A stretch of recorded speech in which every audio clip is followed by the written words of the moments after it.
This is Capayas Island na located sa Barangay Tabod, Batarasa, Palawan. May kalayuan lang talaga ito kung galing kayo sa Puerto Princesa dahil nasa 5 to 6 hours din ang biyahe papunta rito. Pero don't worry dahil maganda naman ang daan papasok at simentado naman hanggang dulo. Galing sa sakayan ng bangka papunta sa isla ay nasa 10 to 15 minutes lang sakay ng ganitong klase ng bangka. Kumpit ang tawag nila rito. Kahit ako nakaramdam din ng takot nung makita na ito ang sasakyan namin. Pero mas safe daw ito gamitin kaysa sa bangkang may katig. Maliit lang ang Capayas Island na kaya namin itong ikutin in just 20 minutes. Dito namin nakita kung gaano kaganda ang isla. At para sa amin, maganda siya sa maraming kadahilanan. Tahimik, payapa, napakagandang kulay ng dagat, malinaw na tubig, mapuputing buhangin, at napakasagana sa yamang dagat. 3 days kami nagstay dito pero parang ang tagal matapos ng araw. Walang pressure at hindi nagmamadali. Eto ang nagustuhan namin dito sa isla dahil parang nasa ibang lugar kami. Ganun lang kasimple ang vibe dito kaya kung gusto nyo ring pumunta rito at makapag-relax ng saglit, tama yung decision nyo. Bali 100 pesos lang pala ang entrance fee dito, tapos sa cottage naman ay 600 pesos lang. Then sa bahay naman mismo ay 1,800 for overnight, may kwarto, may CR na din sa likod at may malawak na sala. Tinawag nga pala itong Capayas Island dahil sabi nila noon daw ay napakaraming nakatanim na papaya sa isla na to. At ang totoo niyan ay hanggang sa ngayon.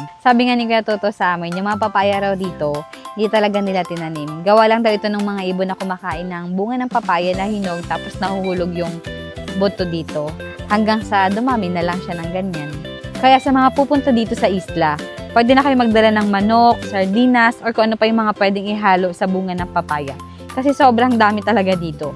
Meron dito, may doon. Ito sa harap ko meron doon. At meron pa doon sa kabila. Hanggang doon sa kabilang dulo meron.